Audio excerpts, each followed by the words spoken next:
Olá, bem-vindos ao podcast É da Nossa Conta. Ao meu lado, o presidente da Associação Comercial da Bahia, escritor Paulo Cavalcante, advogado também. Mais uma vez, um prazer, Paulo, estar aqui ao Empresário. seu lado. Empresário também. Vai. Se eu falar tudo aqui, não vai dar. Prazer, Paulo, mais uma vez, estar dividindo essa mesa com você. Obrigado. Vamos lá, vamos receber essa figura ilustre, maravilhosa que está aqui na nossa frente, que eu tenho o prazer de desenvolver uma relação pessoal. Vai lá, O, presente no- homem. o nosso presidente aqui, né, do CREA, que é o CREA, que é o Conselho Regional de Engenharia e Agronomia. E eu achei interessante, Paulo, que são mais de 90 mil associados, é isso? Hoje o Hoje, CREA tem registrados, né? Aqui no estado da Bahia, mais de 92 mil profissionais ativos, né, no estado. porque no caso são vários setores da Nosso querido engenharia. Josival Carqueja, conhecido como Carqueja, o que está aí Carqueja. jogando duro e fazendo um trabalho espetacular. Parabéns pelo seu trabalho, Obrigado. me acompanhando. É um privilégio, me sinto muito honrado. A Associação Comercial da Bahia, só não, nosso podcast é da nossa conta, em receber você aqui. Eu acho que a gente vai ter informações legais para discutir e informar. Vamos lá, gente. Bora. Paulo, o que eu acho muito interessante, você sempre está falando a respeito da cidadania, da democracia participativa, e o CREA, ele faz parte do exercício da cidadania, quando ele fiscaliza ali para ver como é que tá funcionando direitinho, os profissionais, a fiscalização. Fala um pouquinho para a gente a respeito desse exercício da cidadania, que é o CREA também. Bom, o Porque é CREA uma ele tem um fiscalização, né? papel muito grande na questão da fiscalização do exercício profissional, para dar segurança à sociedade. Essa semana mesmo, só para ter um exemplo, a gente teve um caso de uma igreja que desabou o teto lá em Recife. Ali estava se colocando placa de energia fotovoltaica, mas não se preocupou com a questão se aquele telhado iria suportar a colocação daquelas placas. Ah, eu vi essa reportagem que desabou tudo, não Desabou foi? tudo, 2 pessoas ficaram feridas. Então não é só, a energia fotovoltaica é da engenharia elétrica, o responsável técnico, mas tem que ter o cuidado na parte da edificação, que aí entra o engenheiro civil, para verificar se precisa se fazer um reforço estrutural, já com a edificação já pronta, não é edificação nova, e mesmo que for nova, verificar. Então o conselho ele vai verificar se tem esses profissionais que estão acompanhando isso para que se evite acidentes. Então, a gente fiscaliza desde a agronomia, como foi colocado, mineração, construção civil, a parte de indústria, engenharia naval, engenharia aeronáutica, engenharia de pesca, florestal. A gente hoje, na tabela de títulos do Conselho Federal, que é a resolução 473, nós temos hoje 310 títulos que o CREA é responsável em dar atribuição. Temos alguns que a maioria da população nem imagina: geólogos, geógrafos, meteorologistas, design de interior, está dentro do Também? conselho. Então, a São gente tem 310 atividades que 310 vocês... títulos. Títulos que você fala atividades, é tipo assim, um geólogo é um título, um engenheiro é um título, Isso. o Porque a agrônomo é um título. Cada atividade. profissão é um título? É isso? Isso, cada Ah. profissão é um título. A atividade não. Por exemplo, a engenharia civil ela pode executar várias atividades. Agora, a gente fala o título. O urbanista, por exemplo. O urbanista ele não está no CAU. O CAU criou aquele Conselho Regional de Engenharia, ou de Arquitetura e Urbanismo. Só que é o arquiteto e urbanista. O urbanista puro, que forma na UNEB, Universidade Estadual da Bahia, o registro dele está no CREA. Então a gente tem várias formações que estão inseridas dentro do conselho. Então é um trabalho monstro, né? É um trabalho também fico enorme de fiscalização. Eu sempre falo que é fácil presidir o Conselho de Contabilidade, Conselho de Medicina, OAB, Conselho de Economia, porque você lida com uma única formação. Eu lido com várias, e a necessidade do engenheiro mecânico é diferente da do civil, que é diferente do agrônomo, que é diferente do eletricista. São áreas de trabalhos diferentes. Então, eu preciso que o profissional ele participe mais do conselho para ele falar a sua necessidade para o conselho estar trabalhando em prol do profissional e enxergando também as necessidades da sociedade. Então é isso que a gente fala, onde eles têm que participar, né? Ou seja, de novo, a gente fala muito disso aqui, que é um dos nossos pontos fortes aqui do nosso podcast, é da nossa conta. Eles têm que participar, eles têm que irem para as reuniões, participar, dizer onde seu calo aperta, né? Quer dizer, se ele não fala, como é que você pode atuar, inclusive para a sociedade, né? Que é o seu foco maior. Não adianta o profissional dizer assim, eu pago a anuidade do CREA e o CREA não faz nada por mim. Se ele não for para o conselho, em eventos, reuniões do conselho, para dizer assim, CREA, eu estou com esse problema, será que o CREA poderia me ajudar com isso? Descer para a Agora, reunião de condomínio, né? uma coisa interessante que Paulo falou dessa amplitude que é, né? Você falou que são 310 títulos. Eu imagino que precisa de muitas pessoas também para fiscalizar, que não deve ser fácil. A estrutura do CREA, É isso que eu queria saber a respeito da estrutura do CREA. dos conselhos que nós temos no estado da Bahia, o CREA que tem a maior estrutura, né? Dos conselhos, OAB, Conselho de Medicina, Conselho de Enfermagem, Conselho de Nutrição. O CREA, a gente tem uma estrutura robusta. Hoje nós estamos com 30 escritórios no interior, uma estrutura de fiscalização pesada. A gente está com hoje 67 fiscais para estar trabalhando. Ainda é pouco, Claro. ano passado a gente realizou o concurso e a gente está chamando os fiscais do concurso do ano passado justamente para suprir a demanda do Estado, que a gente tem que estar presente nos 417 municípios do interior do Estado, em diversas áreas. Então, a gente tem uma estrutura também do corpo funcional do Conselho muito grande para poder dar vazão a todos os pedidos, tanto profissional como também a gente recebe muito pedido, solicitação de promotor, delegado, sobre pesquisa de RT ou denúncia de profissional. Então, por semana, eu devo responder aí, por ofício, entre 50 a 70 pedidos de algum órgão sobre alguma coisa que é de interesse, assim, está vinculada ao CREA. Uma coisa que eu achei interessante a respeito dessas denúncias, Paulo, que Paulo sempre fala a respeito do pertencimento, né, da sociedade civil, de pertencimento. Aí quando o senhor falou que há os engenheiros falam a respeito da necessidade de fiscalizar e tal, de participar dos eventos. Aí o senhor citou aí os promotores. E o meu questionamento é a sociedade civil que quiser denunciar, como é que faz? A população tem ouvidoria? Como é que funciona o CREA? Para a gente, né? O CREA tem ouvidoria, a estrutura de ouvidoria, como qualquer outro órgão público, inclusive o TCU, ele cobra muito, que a gente é conselho regional. E aí, a gente está vinculado ao Estado? Não, a gente tem o CONFEA, que é o Conselho Federal de Engenharia, que fica em Brasília, e abaixo do Conselho Federal estão os CREAs. Só que os CREAs têm autonomia própria, eu sou ordenador de despesas do CREA, mas somos fiscalizados tanto pelo Conselho Federal como o TCU.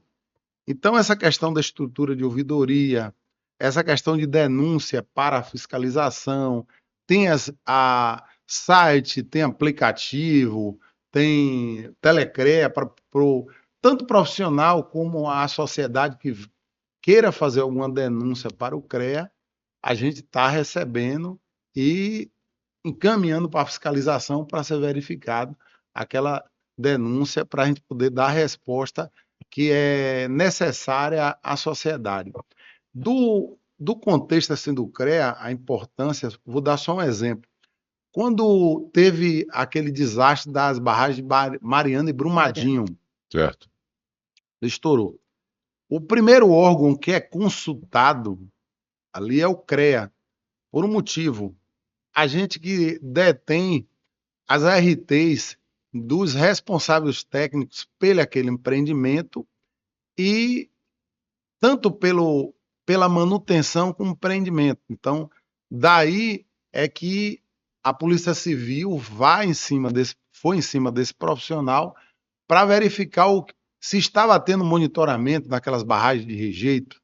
Então, é o CREA que ele é responsável por guardar essas informações para passar. Veja bem, pelo que eu estou percebendo aqui, a importância do Conselho, do CREA, e a proximidade dele com os municípios do nosso estado, com os 417 municípios do estado da Bahia, e com o próprio governo do estado da Bahia, ela é praticamente umbilical, né? Ela está lá colada. Sim. E nós assistimos aí nos interiores, como você colocou, não só barragem, com a questão da chuva, tá? E com o desordenamento da nossa cidade, Sim. né? Com as construções que eu costumo dizer que a gente vive dois Brasis, né? Ou seja, no Brasil formal, o Brasil onde os órgãos fiscalizadores e controladores se encontram com mais facilidade de encontrar onde é que está esse construtor, tanto dentro o profissional escrito, como também a pessoa jurídica ou a pessoa física que vai construir sua casa, que pede sua licença, que já, né, tem a licença tanto do terreno, dá licença para fazer o loteamento, para fazer a questão ambiental e tudo mais. E aí mas nós sabemos que a nossa maioria, né, do nosso crescimento em qualquer cidade, média, grande ou pequena, ela é construída sem efetivamente nenhum profissional Não se acompanhamento. acompanha, pelos nossos mestres de obras que vão lá, o próprio dono da casa vai lá e faz a sua laje, bate sua laje com os amigos vizinhos e faz seu churrasco, sua feijoada. E, e isso, às vezes, a gente vê uma questão que a gente consegue entender, compreender socialmente, que as pessoas estão lá e precisam daquele ambiente, mas a gente vê quando desaba, quando cai, quando um barranco desce e soterra e a gente cria aqueles problemas todos.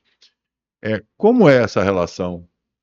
O que é que você diria? Onde é que seu calo aperta? O que é que você acha que deveria ser melhor para que você desenvolvesse o papel, né, para melhorar essa condição do povo, da nossa população, do nosso estado? A gente tem exemplo aqui em Salvador, a gente tem um bom relacionamento. Vou dar um exemplo de um órgão, a Codesal. Codesal. Com A Sóstenes. Codesal com Sóstenes. Sóstenes. Eu pego o meu pessoal de Fiz um fiscalização. excelente trabalho também agora nessa época da chuva aí, meu Isso. amigo, mostrou que a gente está funcionando, né?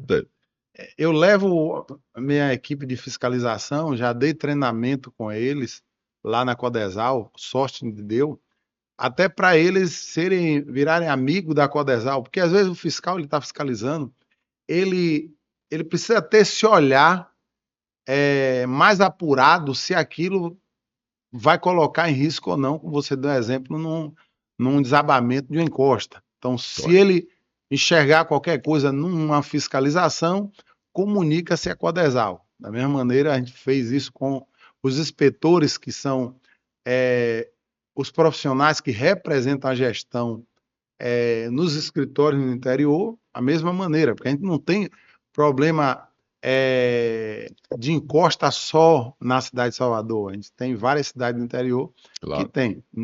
Não com o mesmo volume, porque a gente está na capital, a população é muito grande. A construção desordenada de Salvador, né, que é diferente. A construção desordenada também em Salvador é muito grande. A gente tem alguns obstáculos até para fiscalizar, que é a violência. A gente não consegue em alguns bairros, a gente não tem acesso. Hoje o tráfico não deixa entrar. Tem que pedir autorização. Eu já fiz reportagem em locais de autorização. Ano passado, se eu não me engano, teve um desabamento de um prédio ali no Vale da Muriçoca, lá na Federação. Estava se construindo um prédio e em cima colocou uma piscina, para aquele banho de fita que tem. De sol. Aí, a sorte que encheram a piscina um dia antes da inauguração, e aí os operários ainda estavam lá, ouviram os estralos, viram que vinha abaixo, desceram, pediram aos vizinhos que saíssem, e aí veio abaixo, realmente não teve ninguém ferido, graças a Deus. Aí veio a pergunta, e o CREA fiscalizou? Não, nem o CREA na prefeitura, porque a gente não tem acesso. O tráfico não deixa entrar. A gente ainda tem esse obstáculo aqui dentro de Salvador, e assim, na região metropolitana, Isso é Recôncavo, muito grave, né? Ou isso é seja, um isso é um problema problema sério social. social brasileiro. A última informação que a gente obteve aqui, 23 milhões de brasileiros vivem exatamente subordinado ao controle das facções criminosas e dos tráficos. É uma coisa impressionante que a gente precisa abrir os olhos, porque a gente está perdendo 23 milhões. Muito mais do que 10% de toda a população, né, do Brasil. Do E Brasil. observe, Paulo, Impressionante. que Mais que a aonde... população da Bahia, né? Se parar pra pensar. mais da população. Né? E observe que aonde esse tráfico está é justamente onde é mais necessário a ajuda, tanto do conselho como da prefeitura, para a gente tentar melhorar essa moradia, essa ocupação desordenada. Claro que essa ocupação já persiste há muitos anos. O maior obstáculo hoje do CREA é a gente ter a sensibilidade do gestor público em querer. Nós temos a lei da engenharia pública, que ela tem recurso no governo federal para isso. Eu já sentei com o PB, com a Federação dos Consórcios, que é a FEC Bahia, para tentar conscientizar os prefeitos a elaborar o projeto. Opa, quem é que vai executar esse tipo de serviço? É a associação ali de profissionais, as universidades ficam atrás, as universidades têm os escritórios de engenharia, de engenharia. Só que a gente depende do querer do gestor público. Por exemplo, em Feira de Santana, a Universidade Estadual lá de Feira, ela vem fazendo esse trabalho junto com a Defensoria Pública, faz esse trabalho junto com a OEFS, e o CREA, eles mandaram para mim, eu aprovei na plenária a RT social, que é aquela RT que só se paga a taxa bancária, R$3 e pouco. Então, não pesa para aquela pessoa que não tem dinheiro realmente para... Você pode explicar mais o que é, para o povo entender o que é essa RT social, para o povo entender melhor?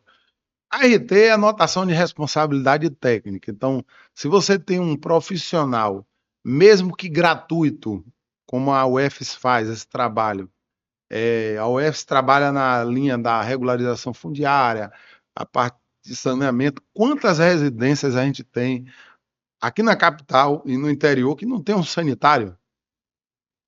Quantas? Não tem a parte de... O proprietário ele tem ele tem um contrato compra e venda, ele não tem a matrícula, que é diferente. Eu tenho um contrato, ele guarda ali no travesseiro dele, embaixo do colchão, como se aquilo fosse o documento mais precioso dele, que para ele mas perante a legislação não vale, porque o que vale é o registro público, que aí é feito pelo cartório de registro de imóveis. Então, o que é que a UFES ela faz? Ela faz a regularização fundiária daquele imóvel, a prefeitura encaminha para a prefeitura dá a doação do título de propriedade e aí tem um registro. Da mesma maneira, a parte de energia, verificar as instalações elétricas, então a Universidade Estadual faz isso. E aí o CREA entra com a contrapartida, eles dão a RT. Eu abro mão daquele recurso da RT e o que cobra é a taxa do banco, e o banco não abre mão da taxa dele. Então fica a taxa bancária e fica para o proprietário pagar aquela taxa bancária. O CREA abre mão do recurso. Isso a gente está fazendo com a Universidade Estadual de Feira.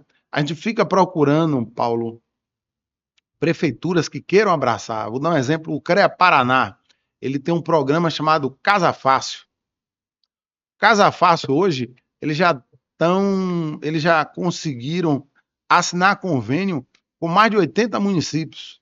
Ano passado, o ex-presidente do CREA Paraná, o presidente Ricardo, um dia eu perguntei, eu digo, Ricardo, como é que você consegue, lá no Paraná, fazer isso? E aqui na Bahia tem quase 3 anos eu tentando e não Será que eu sou consigo. tão incompetente assim, né?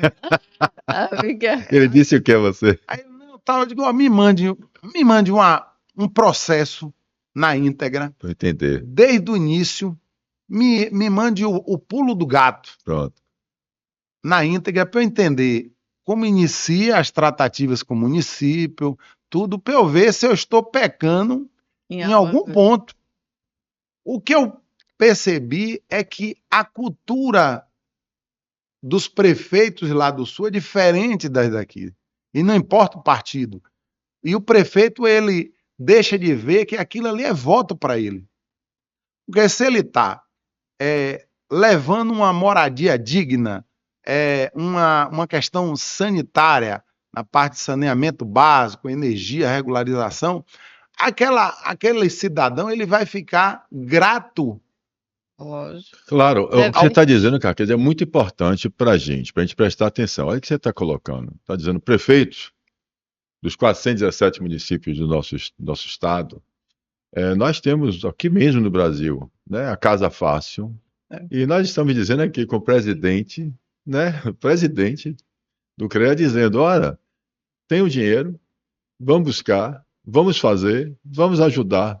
Né? Como você falou, quando eu olhei aqui, nós temos 27% do povo da Bahia sem acesso a saneamento básico. Então, eu pesquisei aqui, ó, se estiver errado, esse chat CPT. Então, eu botei aqui rapidinho, perguntei exatamente ali. IBGE, a fonte que ele deu.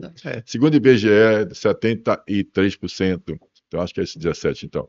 É 27%. 77% da Bahia ainda já tem acesso a saneamento básico, né? Que ele fala de sanitários, inclusive, e fossas sépticas, que ele falou aqui. Então, a informação, para chegar a 100, é isso aí. Então, veja bem, o que você está dizendo é importantíssimo. E a gente fala aqui de consciência cidadã, a gente fala assim de educação cidadã. Nós estamos, ontem você falou da faculdade, nós tivemos nessa semana com a Universidade Federal daqui da Bahia, na Universidade de Administração de Empresas, exatamente buscando programas, né, e que era para a gente educar os gestores das escolas públicas, possa ser a municipal ou estadual. Então, o programa é ensinar, que é uma necessidade do próprio Fórum da Educação, que pediu. Que eu não sei se você sabe, os professores viram diretores e tal, mas eles têm a carência, eles próprios querem ter um preparo para que eles possam ser gestores da escola pública, que é importantíssimo. Nós sabemos que tanto o município como o Estado da Bahia está fazendo um espetacular investimento nas estruturas, né, das nossas escolas. Nós precisamos complementar. E a sociedade civil organizada, as entidades de classe que eu digo, a gente não pode abandonar a nossa escola pública.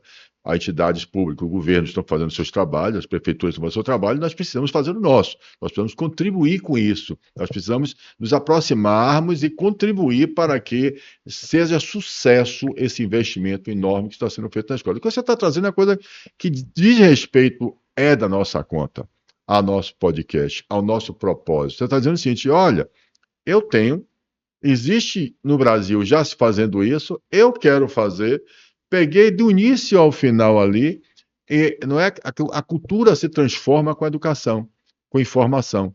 A gente podia pensar também em levar e fazer um projeto, onde a gente está aqui já fazendo, essa é a nossa proposta, a gente não faz o podcast só para a gente ouvir, mas trazer proposições, trazer ideias, trazer propostas que vão ajudar o nosso Estado, o desenvolvimento econômico do nosso Estado, dos nossos municípios, e essa é uma. Ora, eu acho espetacular isso. Nós estamos falando, olha, você tem a informalidade, você tem uma construção e tem uma forma que você já conhece, já está sendo feito no Paraná. Vamos ajudar, vamos pensar juntos, está aí uma proposta, pensarmos juntos, a Associação Comercial da Bahia, como entidade de classe associativista, de empresários, vocês, e procurar os órgãos públicos, a universidade, do mesmo jeito que a universidade, para que a gente possa preparar exatamente um treinamento, não precisa nem ser do prefeito, que tem muitas atividades, mas alguém técnico dele que possa nos ajudar a você empregar e colocar o seu trabalho que vai ajudar, não é só levar voto, na verdade não está preocupado nem com voto, estou preocupado com o bem-estar realmente da população. Eu Vai falo, melhorar. Eu sei que você está falando, você está eu dizendo assim, falo olha, voto para É, ele. claro, você está dizendo assim, porque você está despertando, pelo amor de Deus, entenda que sua atuação com competência É. vai ter retorno, e o retorno é a verificação e o reconhecimento da sua gestão. É isso que ele está dizendo com mais palavras, eu estou entendendo, eu estou só, como eu sei que eles vão escutar, eu estou dizendo o seguinte, é uma provocação que eu acho que vale a pena a gente trabalhar mais isso. É o propósito, onde seu calo aperta. Você acabou de dizer, olha uma questão aí, você acabou de dizer duas coisas que são importantes, importantíssimas. Por isso que eu gosto de bater esse papo, porque eu aprendo todo dia e estou aprendendo muito com você. Muito obrigado, Raquel, por estar me ensinando. As universidades, se a gente abrir a boca e dizer, ó, tal prefeitura topou, tem como o escritório de engenharia da universidade, eles querem, eles estão atrás. Isso era esse o meu questionamento, porque eu vi que o senhor já falou diversas vezes das universidades. Como é essa parceria do CREA com as universidades? Bom, as universidades, No elas estado têm mesmo, né? registro no conselho, a gente tem conselheiros, o CREA com um conselho, né? Aí muita gente diz assim, tal é conselho, vai dar conselho? Não. Aí tem os dirigentes, eu fui eleito presidente para administrar a questão administrativa financeira do conselho. Mas a questão técnica cabe aos conselheiros. Então o CREA hoje tem uma plenária com 79 conselheiros. Esses conselheiros são eleitos por associações, pelo sindicato e ou por instituições de ensino. Então, hoje nós temos vários conselheiros que são de instituições de ensino e, por a gente ter esse contato com a instituição, eu sei, a maioria das instituições de ensino de engenharia, eles têm o escritório de engenharia, que a finalidade é você ali colocar na cabeça do aluno essa ideia do empreendedorismo. Então, ali o aluno ele vai gerir o escritório de engenharia e ele já começa a ter essa ligação com o mercado de trabalho. Então, só que eles querem ter interesse em participar, por exemplo, de um projeto como esse, porque você já coloca o aluno em diversas áreas que estão vinculadas à área da engenharia. Eu sempre digo, não adianta a gente sair fazendo um projeto de moradia para, por exemplo, para a periferia. Mas primeiro você tem que escutar a necessidade da população, que às vezes a necessidade daquela pessoa não é uma casa. Não, minha necessidade, como eu digo, não, eu quero um sanitário. Olha, eu quero ter o documento de minha casa, eu quero trocar minha fiação elétrica, que eu estou tomando choque. Outro dia mesmo eu vi uma reportagem que a pessoa construiu a casa e usou um poste de energia como a pilastra, né, da casa. E aí quando chovia, aí estava tomando choque lá. Brincadeira. Do aterramento, né? Então, essas coisas é que, primeiro, a gente precisa ouvir a necessidade da população para a gente estar ajudando. Se você for olhar... eu quero usar o poste da energia da rua como pilar da casa dele. Foi isso? Aí estava lá mas a gente já viu... que negócio. De morrer eletrocutado, né? A gente já fez live logo um pouquinho antes da pandemia, junto com o Corpo de Bombeiro, Defesa Civil, Polícia Técnica, a gente teve um crescimento muito grande de incêndios em apartamentos. Aí o CREA, com essa preocupação, a gente chamou e fez. Aí diz assim, o CREA, como eu digo, o CREA, na Lei 5.194, que foi a lei que criou o CREA, diz que o CREA é para fiscalizar esses profissionais da segurança à sociedade. Então, como eu tenho que dar segurança à sociedade e eu estou vendo uma coisa acontecendo, eu tenho que alertar a sociedade com isso, né? Então, a gente mostrou os perigos. A maioria era curto-circuito, carregador parte elétrica mal mencionada. Muita gente vou reformar minha casa. Minha casa eu tenho 20, 30 anos que eu moro aqui, só se preocupa em reformar a questão estrutural, mas esquece que tem que verificar a questão da parte elétrica, que às vezes está necessitando ser trocada. Eu lembro que também teve um caso, aqueles tremores que estavam tendo em Jacobina e região. Uhum. Então foi aquele alvoroço, tal. Então a gente fez um evento também, aí chamou o governo do estado, aí foi a universidade lá do Rio Grande do Norte, que é responsável pela parte de monitoramento de abalos sísmicos aqui no Nordeste, para a gente mostrar para a população, porque muita gente estava procurando CREA. E aí a gente está com risco de ser igual a Mariana e Brumadinho, desabar, aliás, romper a barragem de rejeito. Então a gente fez, aí deu uma tranquilidade para a população. E nos edifícios também é muito perigoso, né? Porque tem gente que mexe, eu já vi várias pessoas mexendo no edifício, eu vi um prédio até Mexe em recentemente estrutura. que mexe em estrutura. Compraram o elevador estava pequeno, disse que teve que tirar uma viga do prédio. Aquilo é um É um risco, absurdo isso, né? absurdo. Tanto aquilo. A gente já teve casos no Ceará, uns 3 anos atrás, que estava se fazendo uma reforma na garagem, e aí é perto do mar, né? Então a corrosão começou a estourar. Então você tem como recuperar uma estrutura agora com todo cuidado. Você tem que fazer. Você tem que fazer uma recuperação de estrutura, você tem que chamar um profissional habilitado para você fazer todas as escoras, não é você. Aí não fizeram e o prédio veio abaixo. Lá no Ceará tem uns 3 anos mais ou menos. Então, mexer com estrutura de edifício é muito perigoso. Quer ver uma coisa? Nesse bate-papo que a gente teve, nesse evento que teve, o Corpo de Bombeiro com a participação, mostrou uma coisa que eu nunca tinha percebido.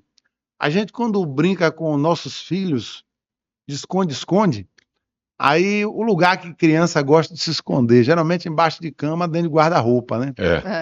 Que ali ele acha seguro. Quando tem um incêndio, o adulto vai para onde? Vai correr, saída de emergência, não vai descer o elevador. E a criança vai para onde? Entendi. Ela vai para onde?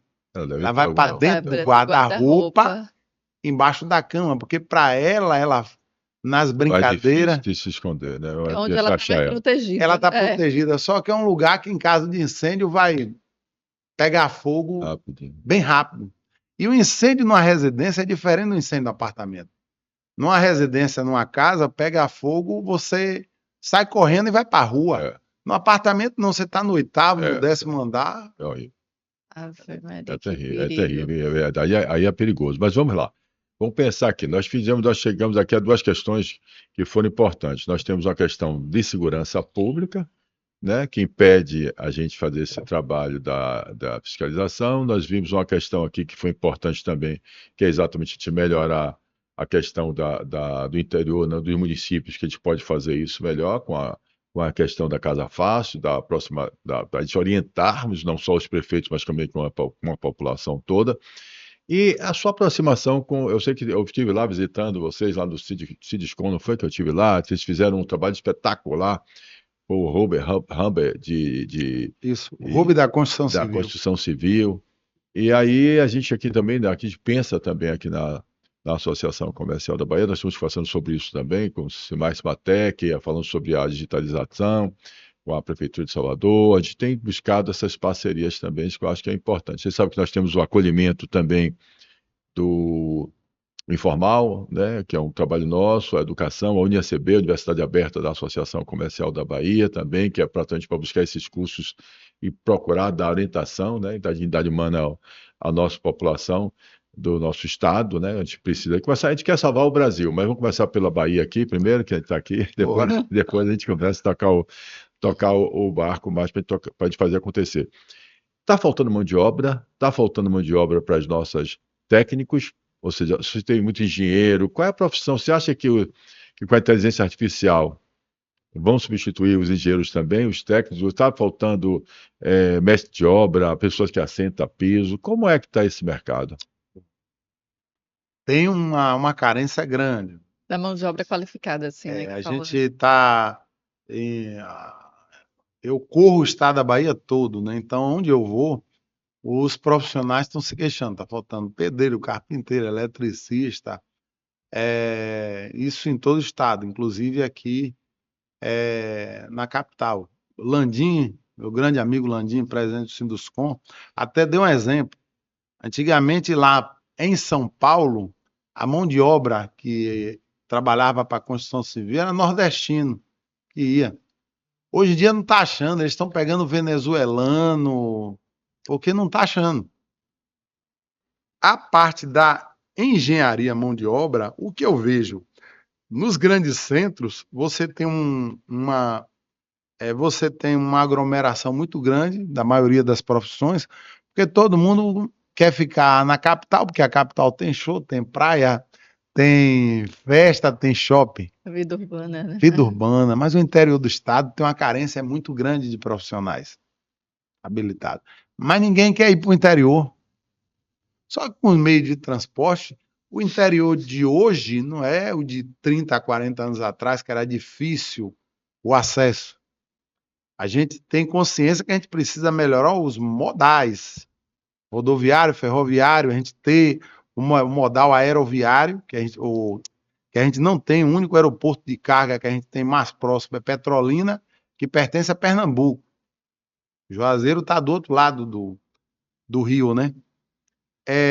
Isso aí para o desenvolvimento do estado da Bahia, que é uma coisa muito importante que a gente precisa. Nós somos um grande exportador de commodities. Mas vindo para esse lado desse profissional ele ir para o interior, hoje é mais fácil você trabalhar de segunda até sexta-feira e vir para a capital e vir ver a família, vir para show, vir para praia. Exemplo disso, eu presido o CREA Bahia, mas moro em Barreiras. Você mora em Barreiras? Então você sofre com aquele. Nós estávamos juntos, isso é importante, você falou em Barreiras, porque foi até bom, foi excelente, porque você lembra que nós estávamos no movimento Decola Oeste. E lá estávamos, coincidentemente, nós dois. Eu pela Associação Comercial da Bahia e você pelo CREA. E a revolta, a indignação, e é verdadeiro, da situação de até hoje a gente não ter o problema do nosso aeroporto de Barreiras resolvido, né? Eu acho que nós temos um problema que, pelo que você lembra que eu próprio, naquela reunião, disse que eu tinha informação dada pelo próprio secretário na época ali, dizendo que não, que estaria sendo resolvido e até hoje a gente não viu. Piorou. Porque naquela época você ainda pegou um voo direto de Salvador para Barreiras. Esse voo não tem mais. A gente hoje está pegando. Aliás, se eu lhe disser que do interior do estado você só tem 2 cidades que tem voo direto para Salvador. É muito Porto importante. Seguro e Irecê. Feira não tem. Não, Irecê não tem, não. Porto Seguro e Ilhéus. Olha eu falando de Irecê, Irecê não tem, não. Falou de Irecê aí. Falou de Irecê, licença aqui que esse assunto tem que levantar um pouquinho. Falou de Irecê, já sabe, ela vai falar de Irecê. Ela tem 2 assuntos muito importantes para falar, que é para a comunidade, toda a comunidade baiana de saber, tá? Fernanda é de Irecê e Fernanda está namorando. É um negócio importantíssimo, que a gente tem que parar o nosso podcast para poder trazer esse... Isso também merece um corte, viu? Isso aqui é importante. Mas vá, diga, meu amigo. Desculpe, mas é porque é mais importante do que o aeroporto de Bahia. Vá, diga. Quando ele falou de Irecê, acabou desviando aqui meu foco. Porque você falou de qualidade do interior, que muitas pessoas não querem morar no interior. Mas a gente tem que... cidades como Vitória da Conquista, entenda. Ó, o polo que é Vitória da Conquista, está sem voo direto para Salvador. Barreiras... Aquela região ali, Barreira, Luiz Eduardo Magalhães, que é a fronteira Conquista, tem um direto um dia e volta quarta-feira, se eu não me engano. Eu acho que Só. Só, É um só. voo da. Conquista já chegou a ter 3 voos diários para Exatamente. Salvador. Feira de Eu Santana tô tem sendo também, né? Feira não, Não, Mas é não sei. verdade. Cortou, não foi? cortou. Então, assim, ali a gente está lidando com duas cidades, oeste do estado, como você foi, com um grande PIB alto. Luiz Eduardo, por exemplo, ela já passou Vitória da Conquista no PIB. Luiz Certo. Eduardo hoje é o quarto PIB do estado. Fortíssimo. Fortíssimo. E é uma região que tá. Você hoje tem universidades, mas a questão de você. A saúde e os médicos não querem ficar lá por causa desse problema logístico. Mas aí quando você fala do problema logístico, a gente, por exemplo, daqui para Irecê, são 417 quilômetros. Se parar para pensar de ônibus, Paula, quando eu vou para Irecê, não tem transporte aéreo, são 9 horas.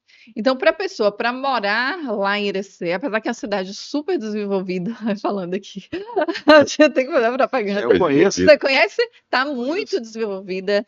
Tem médicos, tem hospitais, tem uma clínica em Irecê, uma clínica de estética lá de cirurgia plástica. Eu acho que não tem uma igual aqui em Salvador. Não é fazendo propaganda, não. Mas eu estou falando o desenvolvimento. Só que a qualidade de vida de quem mora no interior, obviamente, que é muito melhor. Não Mas se então, pega a gente quer manter as pessoas no seu local, no no interior. interior. O que nós temos que colocar a minha colocação é a seguinte: é um problema.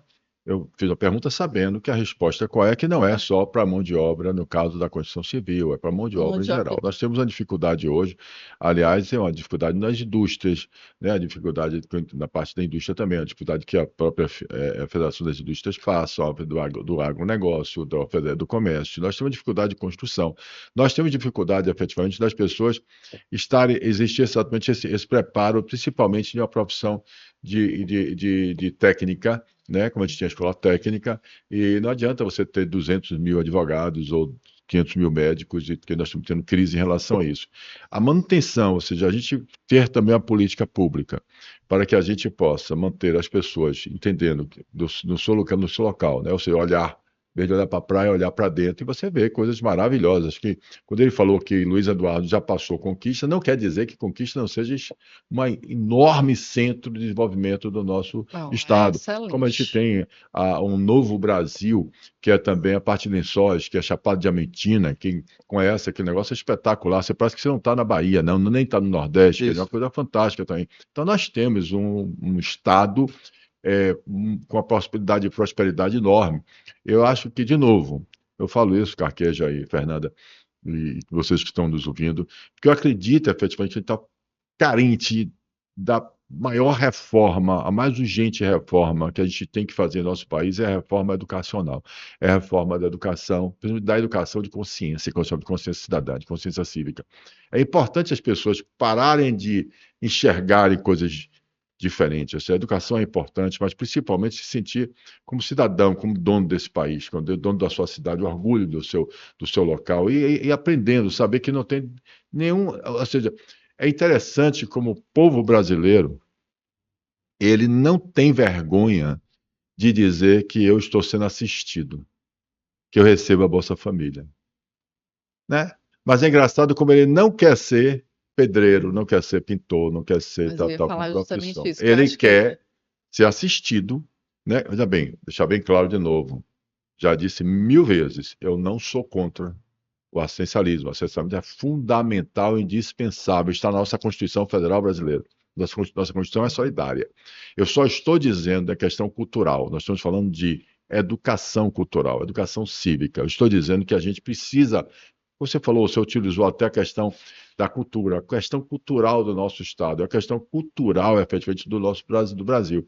A gente precisa, eu vou usar um termo que talvez fique duro, voltar a ter vergonha na nossa cara. A gente precisa entender que vergonha, efetivamente, é você não ter nenhuma profissão, é você não se sustentar, é você ficar a vida toda dependendo de um assistencialismo e não querer uma porta de saída. O achar ser esperto ficar sendo informal, ou fazendo os bicos e mantendo aquele dinheiro, né, que o Estado está dando como se estivesse se vingando, ou seja, como se fosse uma contrapartida. Esse Estado não me dá nada, mas também eu arranco alguma coisa dele. Isso é muito ruim para a nossa sociedade, entendeu, Carqueja? Eu estou colocando o seguinte, eu estou percebendo nas entrevistas que a gente faz, nas lideranças que a gente faz, que efetivamente a gente caminha em termos de crescimento da insegurança nossa pública, crescimento de pessoas que estão vivendo e convivendo na marginalidade, sustentado pelas organizações criminosas. A educação nossa, um esforço enorme para que a gente faça as escolas, a gente vê todos os governos tentando isso, como a educação sendo prioritária, mas a gente não conseguindo isso. Um nível de evasão escolar enorme. E aí, quando você vai para o lado profissional, o lado técnico, o lado profissional, as pessoas pensam só em formar seus filhos, então advogado pra caramba, médico pra caramba, em crise, porque não tem espaço para todo mundo, né? E aí nesse lugar onde você pode construir uma casa, onde você pode ser um pintor, um bom assentador, você pode ter uma técnica para você fazer as coisas corretas, que é um espaço enorme, onde as prefeituras poderiam contribuir, porque aí com essa casa fácil, com essas questões todas, você poderia, quantos técnicos nós poderíamos estar olhando isso tudo, para não Sim. estar fazendo casa baseada em poste de alta tensão, ou estar fazendo no barranco, botar uma piscina em cima do prédio para cair. A gente fala que às vezes parece.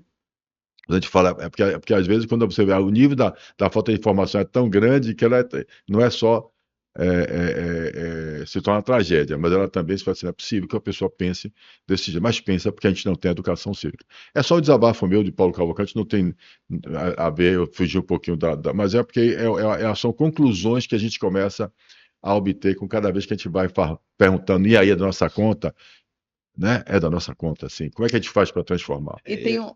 Eu acho assim que o poder público, não importa se é estado, município, ele tem que ensinar a pescar. Não, eu vou dar o peixe, mas enquanto a pessoa, mas trazer maneiras para aquelas pessoas se inserir novamente no mercado de trabalho, Da Exatamente. dignidade, a né? Porque o dignidade. trabalho é a dignidade. Então, Tá. a gente precisa, como eu sempre falo, o estado da Bahia, Paulo, é um estado riquíssimo, nós temos 5 biomas, temos um estado continental com muita riqueza. Agora, se você for ver o índice de industrialização do estado da Bahia, é vergonhoso. Vergonhoso. A gente chegar a dizer assim, a indústria do estado da Bahia está só restrita à região ali de Camaçari, Madre de Deus, São Francisco do Conde, mas e o resto do estado? Vamos lá. A gente tem um grande polo, como eu dei o exemplo, polo pesqueiro, de engenharia de pesca, lá em Paulo Afonso e ali na região ali dos municípios, Glória, que compreende ali aquela região ali, que está ali a hidrelétrica lá. de No Paulo sul da Afonso. Bahia, né? Mas, Não, no norte. Norte da Bahia. Norte. Aí lá você faz a despesca do pescado, bota num caminhão frigorífico e leva para Recife para ser beneficiado. Se você pegar toda a produção do oeste do estado, bem pouco, você tem as esmagadoras, que lá você transforma a soja em óleo de soja, aí você transforma em manteiga, mas bem pouco. O algodão vai todo para a China. O algodão é brincadeira. E o pior, não tem ninguém aqui fazendo uma fábrica para Não aproveitar tem uma esse algodão. fábrica. Só tem uma? E não tem. Nenhuma. E não é por falta de energia. O estado da Bahia é um grande gerador de energia. Nós temos tanto os parques eólicos como os parques solares, as hidrelétricas. Nós geramos, se eu não me engano, 5,4 giga e consumimos 2,5. O excedente de energia vai todo para os grandes centros. E por que a Barreira reclama tanto, o Eduardo reclama tanto? É porque você tem 3 tipos de empresa de energia. Boa. Você tem as empresas que são as geradoras, que aí você tem as empresas de eólica, você tem as empresas que trabalham com a parte de geração de energia solar, e você tem as empresas, que aí no caso é o grupo Chesf, que são as hidrelétricas, Sobradinho, você tem Paulo Afonso, você tem aqui Pedra do Cavalo, que tem 2 turbinas, aqui a Vale, que é a proprietária, pronto, é geração de energia. Você tem o segundo ramo da as empresas de energia, que são as de transmissão. Você tem a Taesa, a Bengoa, você tem a própria Chesf, que ela pega essa energia gerada, joga na linha nacional, que quem faz esse controle é o operador nacional. Porque quem gera energia, ele não pode vender direto para o consumidor. Ele tem que ir para a linha do governo federal, porque o operador nacional ele precisa ter esse controle. Agora mesmo a gente está passando por uma questão hídrica. Os reservatórios nacionais, alguns estão abaixo ali de 50% do volume. Aqui no norte e nordeste está até melhor. Mas quem controla se vai colocar em operações hidrelétricas, mas vai suprir essa carência com o parque eólico e solar é o operador nacional em Brasília. Ele pega e faz essa compensação. Quem é responsável pela distribuição, que é o terceiro ramo de energia, que são as concessionárias, no caso é a Coelba. Então, o A Neoenergia está aí. Lá no oeste do estado falta energia, é porque a linha de distribuição para pegar da linha de transmissão de alta e levar para o consumidor, lá para quem está plantando, para ser implantado, por exemplo, a indústria têxtil, isso é a Neoenergia. Isso é a Coelba. Então são três, ali dentro são três ramos de empresas que cada uma foca na sua área. Uma na geração, outra na distribuição e outra na entrega final para o consumidor, né? Entendi. Certo. Agora, me diga só uma coisa aqui, tá? A gente está discutindo aqui, tanto Paulo quanto o senhor falou a respeito da força da Bahia, que eu também concordo. E um dado que o senhor me disse, que eu achei interessante, nós temos 417 municípios baianos. O senhor falou a respeito do Casa Fácil, não conseguiu nenhum município dos 417 municípios baianos, nenhum. E aí eu estava pesquisando, no Paraná são 399 municípios, Paulo.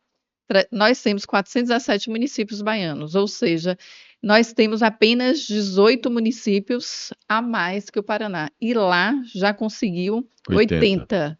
Não é? Então é um dado que chega a ser gritante. O que o senhor acha que acontece? É cultural. O senhor acha que é cultural, mas o senhor acha que, mesmo sendo cultural, mesmo o senhor tentando levar essa explicação, mesmo fazendo esse comparativo, se fizesse esse comparativo com o estado do Paraná, com o estado da Bahia, colocando o número de municípios, não conseguiria acordar esses gestores? Quer ver? Eu vou fazer uma comparação. Vou também vou partir para o meu lado, assumir essa questão do conselho. Se eu lhe disser que, proporcionalmente, o estado do Paraná tem a mesma quantidade, quase a mesma quantidade de profissionais que o estado da Bahia tem. Sim. E o CREA ele é formado por associações. São os pilares do conselho, né? O Paraná, com quase a mesma quantidade de profissionais, tem na plenária participando 84 associações. Sim. Aqui na Bahia eu tenho 14. É cultural isso. Cultural. Aqui na Bahia, cada um por si, Deus por todos. Lá no Sul, a questão do cooperativismo, do associativismo, é muito grande. Isso mudou, porque quando eu assumi o CREA, só tinha 11. Eu já consegui colocar mais 3. Mais 3 associações.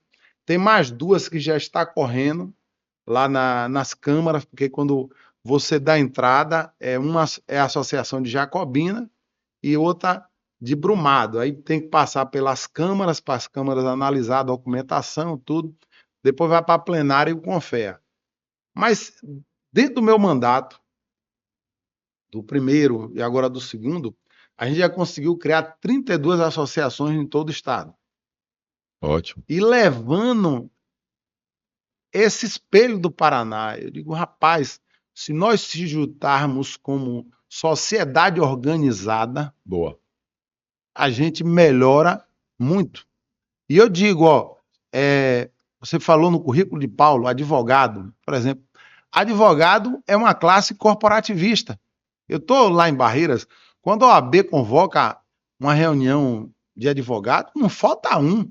Médico é corporativista, contador é corporativista, engenheiro, a gente convoca a reunião da meia dúzia. Agora, se você for num barzinho e chama Vieirinha, fica lá na beira do rio. E se eu falo lá para os colegas, Chama tomar um aqui, vem todo mundo.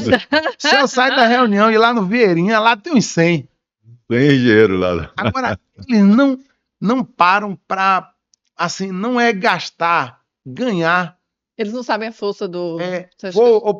Vou sentar ali para a gente discutir melhorias para a nossa profissão. É bom dizer, Vieirinha é um bar, é? Hã? Vieirinha Vieirinha é um bar. é um bar.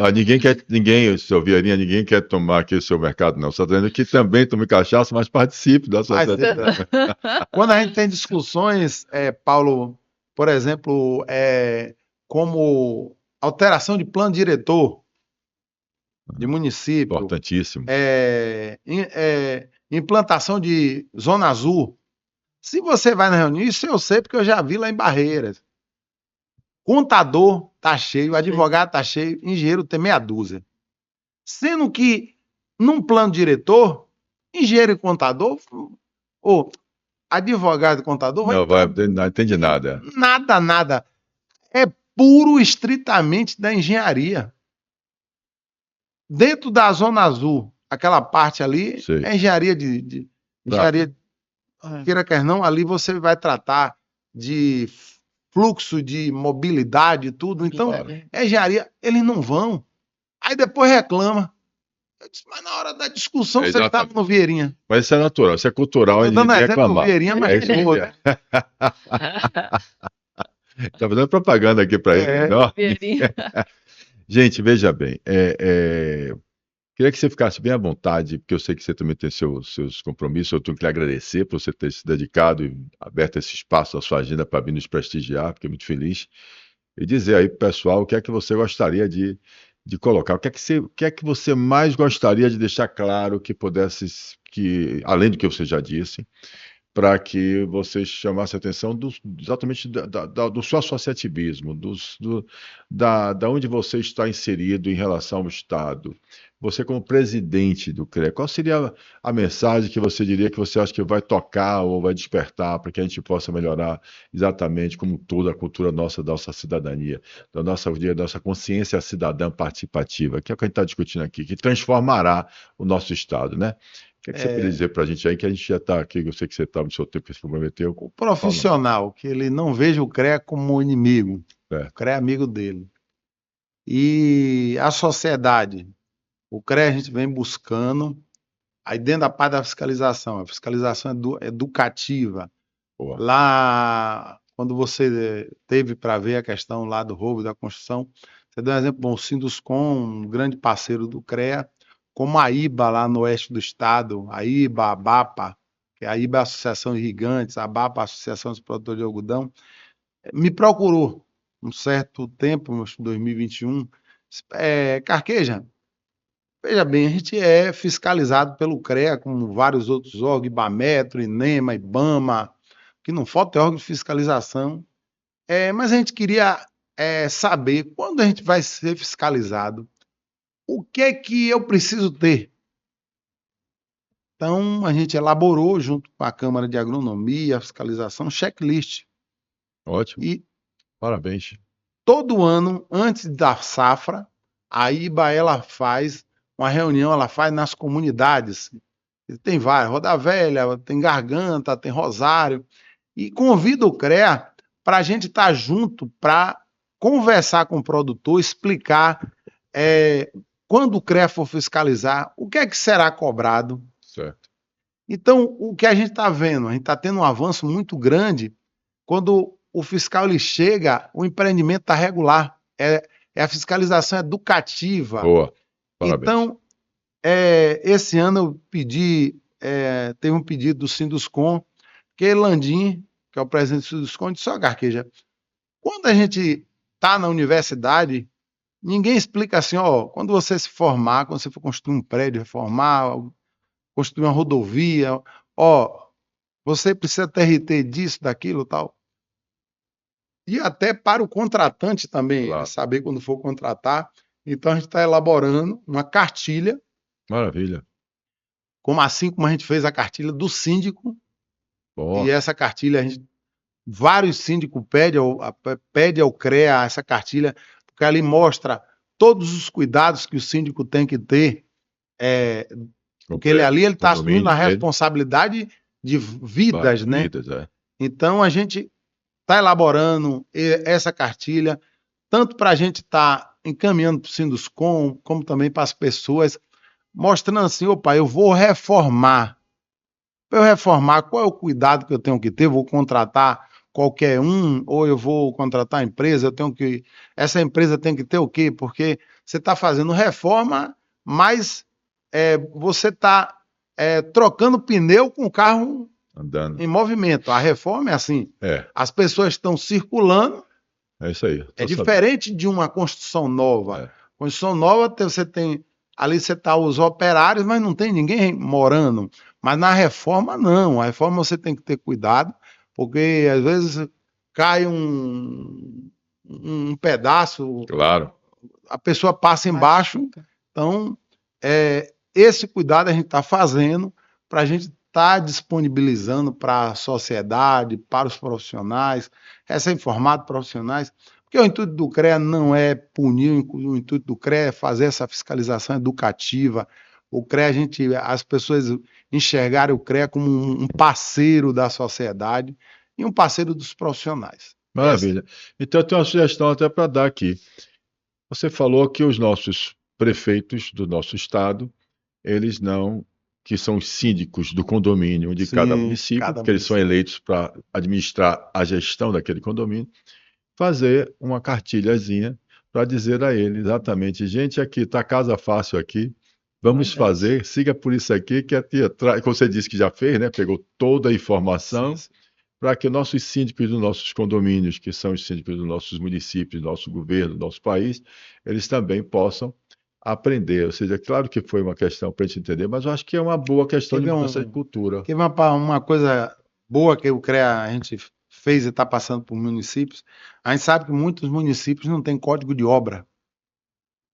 Então a gente fez uma minuta de código de obra Parabéns. e a gente está oferecendo para os municípios. Piatã mesmo, na Excelente, Chapada Diamantina, foi o primeiro município que pediu, a gente encaminhou. E é excelente uma iniciativa. ajuda que o Conselho dá para esses municípios que não têm, justamente para evitar essa desorganização das Maravilha, construções maravilha. dos municípios. Então, isso a gente já tem e está fornecendo. Já estou achando que eu estou dando. Ele está dizendo, já tenho, já estou fazendo, já estou fornecendo. Fique na sua, que aqui eu sei fazer. Não, a gente Parabéns, tá, velho, mas parabéns. essa sugestão aí. é boa. É isso aí. É mais uma outra coisa que a gente pode estar contribuindo para fazer uma cartilha e Ordenamento, né? mostrar ao município o ordenamento. E aí a gente se oferecer, sentar município, universidade e mostrar para o município, a gente consegue ajudar ainda mais a nossa população baiana. E a universidade é um parceiraço de todos nós, Com né? certeza. Isso é muito Com bom. Fernanda, vamos lá. Eu quero agradecer, obrigada, Paulo, mais uma vez por estar aqui nessa discussão tão importante e conhecer mais um pouco a respeito do seu trabalho, Carquejo, aqui. É de extrema importância, muitas vezes a gente sabe, mas não conhece a fundo. É como a gente falou no podcast anterior, Paulo, que aqui a gente tem tido discussões profundas, né? Que o deputado federal Daniel Almeida tanto reclamou que na Câmara Federal não tem tido.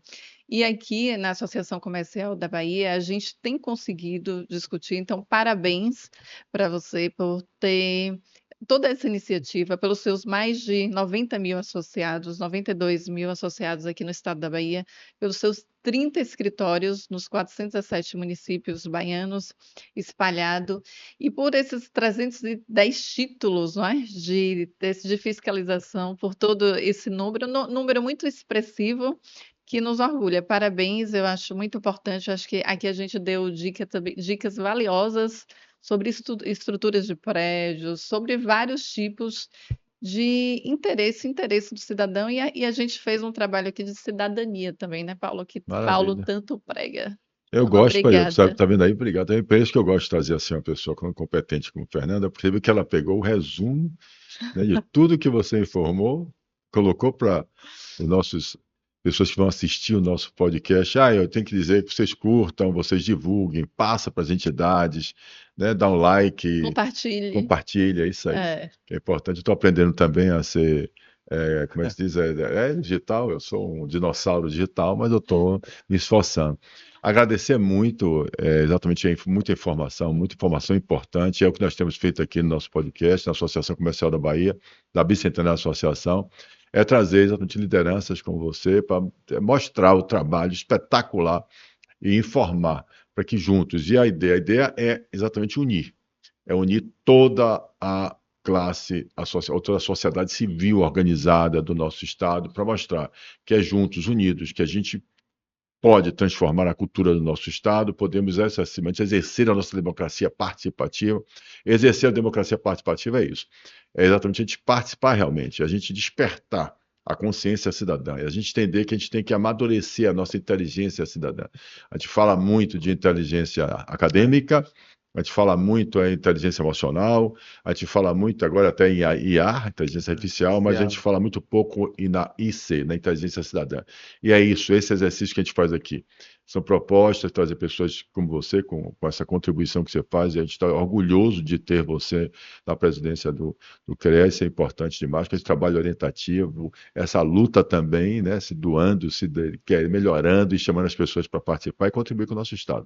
Muito orgulhoso e, por favor, dê as suas palavras aí, pessoal, final, para a gente encerrar nosso programa com você aí, que é importante, Raquel. Não, é agradecer esse convite, o CREA sempre está à disposição para a gente estar esclarecendo, tirando essas dúvidas, mostrando o potencial que assim o Estado tem, e o CREA Junto dele, né? quer estar presente nesse crescimento do Conselho, nesse crescimento do Estado.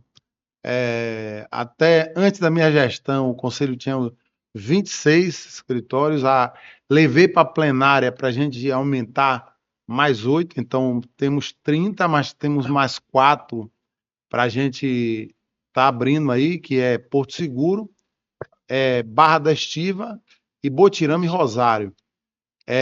Porque o Estado da Bahia está crescendo e o Conselho precisa crescer junto com o Estado, estar mais presente na vida da população baiana, estar mais forte e junto com os outros conselhos, que a gente tem, inclusive o CREA faz parte do Fórum dos Conselhos, porque não é só o CREA junto, a gente tem que se juntar, Paulo, todos os conselhos, porque o Conselho de Enfermagem e Medicina cuida da área da saúde, o Conselho de Contabilidade e Economia, das Finanças, o Conselho de Bibliotecário, você tem hoje o Conselho Corretores, cada um dentro de sua área, a gente, juntos, a gente consegue se ajudar. Ter voz e força. Voz e força, melhorar a vida da população. Valeu, meu amigo. É da nossa conta, pau na máquina. Obrigado, meu irmão. Obrigada. Fernandinha, valeu, gente. Valeu. Vamos nessa. Até o próximo Até a programa. próxima.